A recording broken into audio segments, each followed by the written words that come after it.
Started. Hey, all right. My name is Ultra David. I'm one of the commentators. I'm Steve Brownback from NetherRealm. That's right. So from the home of NRS, Chicago. That's right. And today's home, my hometown of Los Angeles. Super, super excited here. We have 8 of the best Injustice 2 and Mortal Kombat X players in the world competing in the first look at competitive Mortal Kombat 11. So I was just talking very briefly with Scar about it. They have all had a chance to play at this point, but keep in mind, not for very long. Oh, this is beyond, this is way earlier than Meta 1. This is like negative 99. Yeah. Who can find sort of one thing in the last little bit of time that they've had to play? Yeah, they've literally had about 45 minutes, so it's almost like you pick your favorite character and you just kind of go with it. I kind of think that is what it is. So we're going to have Hayatei versus Honeybee. 2 of the best Canadian players in the world, both top 8 finalists in Injustice and MKX, actually. And 2 of the best in the world in general. Also, Tweety versus Dragon. Which I'm extremely excited. Those are, I mean, Tweety is one of the most hyped players, and Dragon, he took a break from an Injustice 2 just as Tweety kind of ascended to a top player, so this is a very fresh match. Yeah, I'm interested in how it's going to go stylistically, too. Then you also have Scar versus Gur. Which is, I mean, they had an amazing match in the Injustice 2 Pro Finals. It came down to the wire, and they are both, again, contrasting play styles for sure. Yeah, heartbreaker for Gur. Sonic Fox and Rewind as well. It's also a rematch. That's a rematch of them playing every night online, as well as every tournament that's ever happened. That is true. Yeah. So we're going to get a look at, hopefully a smattering of different characters. It's just up to the players which ones they want to pick, so we'll find out. Yeah, I was in the back area watching them play, and they were all playing different kind of characters. Rewind was talking about playing as Raiden, but who really knows when you get out there, and Sonic's probably used all 7 already. Yeah. Yeah, I imagine so. All right, well, let's go back up to the stage and see what's going on. Thank you, gentlemen. All right, folks. Without further ado, let's introduce our first player from Montreal, Representative Panda Global, Hayatei.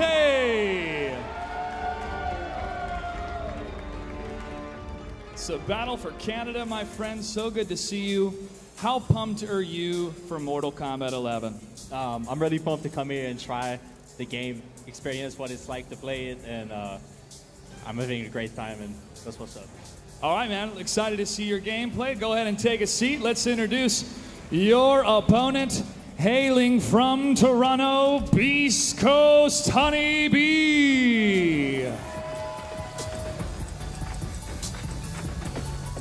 Welcome, my friend. What do you plan to bring to this game, being such a huge Mortal Kombat fan? Well, in the last game, I was known for playing Devora a lot. Since she's not here right now, I'm going to use Baraka and chop, chop, chop to victory. Chop, chop, chop it is. Go ahead and grab your seat. We're going to give you a sec to get ready on the button checks as they choose their character. These 2 professional players have been competing in the Mortal Kombat scene for quite some time. We're going to give them a second just to check out and log in and get ready for our first matchup. In the character selection screen right now, there is Baraka, who we saw earlier today, featured in that beautiful presentation from Ed Boon. And you can see the menu right now, all of the different options these pro players go through to make sure they lock in what they need to be their best. And it looks like they're both ready. We're waiting for Hayatei for his last button check here. Hayatei ready? Honeybee ready? Gentlemen, let's get this match started. To the commentators. Here we go. I am super hyped. Scorpion is the exact character I predicted Hayatei would play. Okay. It makes perfect sense, because what do you think of Hayatei? Crazy showmanship and mobility.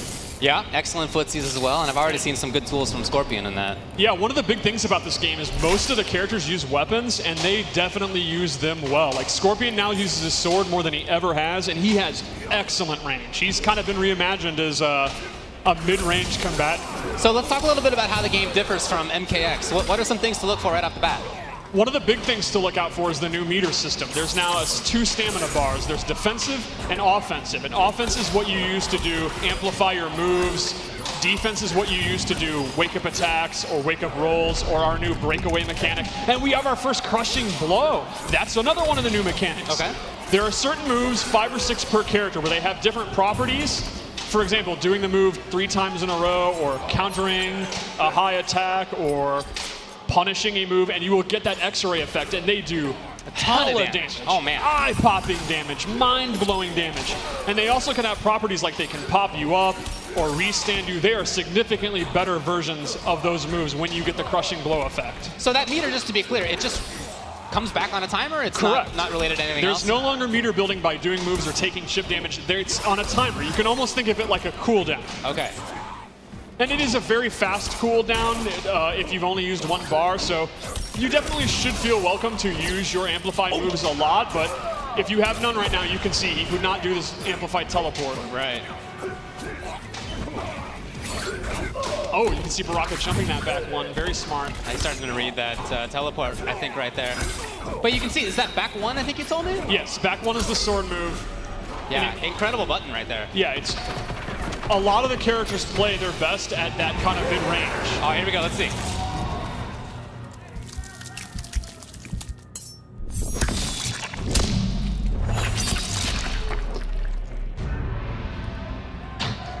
I gotta tell you guys, I don't know if you could hear that in the way that I could, but I have big old headphones on my ears right now, and each one of those little blood driplets I feel like was in my head. Our audio department does an amazing job of making something gross like 10 times gross. It was the definitely squishing gross. is so nasty. Yeah.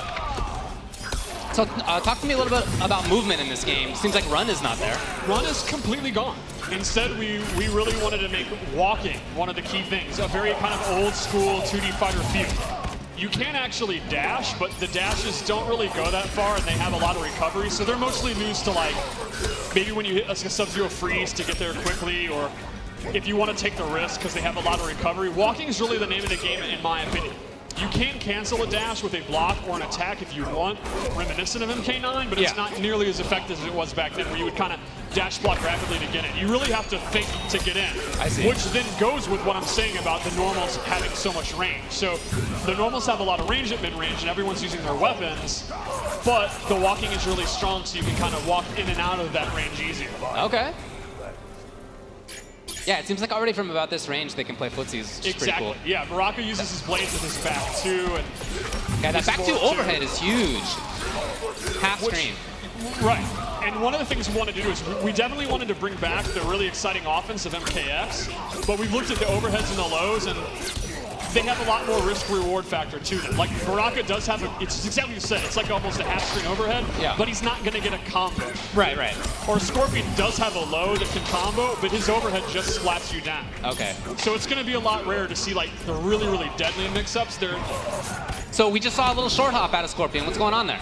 Well, short hop is a new mechanic where you tap up, and it will crush any low attack or a throw, and then every character has attacks they can do out of it. They can either do a punch or a kick, and they're universal overheads that will splat you. So, for example, if you predict that Baraka's going to try to throw you, you can do a short hop to actually go over the throw and then do a splat.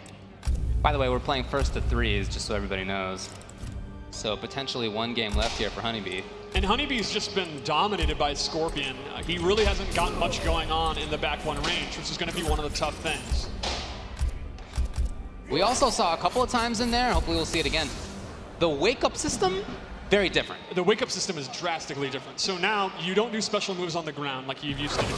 Now you either hit up 3 or up 2, and you get access to brand new universal wake-up moves that are like just for wake-up attacks. So the up 3 will be an advancing move that kind of goes across the screen. They'll not knock you down. They'll just do a little bit of damage, but they are invincible. You can't be hit out of them. Very, very strong. Are they safe? They are. It's going to depend on the character. Okay, okay. They'll be safe. There is some variation. Then there's the up 2, which is an anti-air move, and that actually pops you up, but they're not invincible, but they'll beat jump attacks. So you kind of decide. And there you just see, his up 2. Okay. He didn't get a combo, but when he has got more than 45 minutes, he'll be sure to do a combo. For sure, yeah. Again, this is all brand new to them. Oh, yeah. And there you saw Scorpion's up 3, where he just kind of slit his throat and didn't get a pop-up or anything. So one wake-up attack is fully invincible and is really strong, and you don't get much reward. One attack is higher risk, but you get great reward. And there was the wake-up roll, which is you tap forward or back and the flip stance button, and you get a fully invincible roll that goes forward or back. The only way to beat the invincible is a throw, and that is really, really strong. It is throwable. Yeah, yes, it's throwable. So you're not going to do any damage. It's not an attack, but you get out of dodge, and it's very, very good. And that's going to take 50% of your defensive stamina. Okay, got it. It's looking pretty rough for Honeybee right here, I'll tell you that. Yeah, he really hasn't been able to get anything going. And Hayatei's also playing so fast. And so now we see him kind of slowing it down. Oh, and that crushing blow is going to do big damage. He goes for the overhead.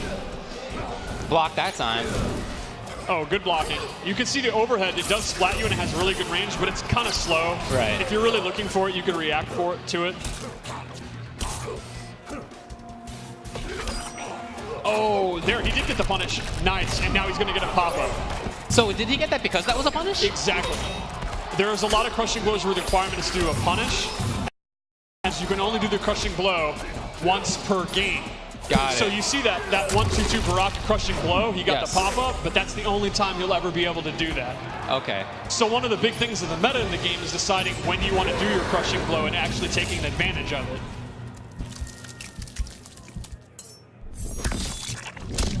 Honeybee looks utterly overwhelmed. Yeah, well, that's basically how it went. So to be clear, each crushing blow can only be done once a game, right? Yes, correct. While the character may have 5, he could do 5 in all one match, but he can only do one particular one time. Got it, okay. All right, well, again, we're still figuring things out. Let's go back up to the stage to catch the next match. Thank you, gentlemen. All right, folks, let's get ready for our next matchup. Please welcome from Brooklyn, New York, from Dynamic Focus, Grr!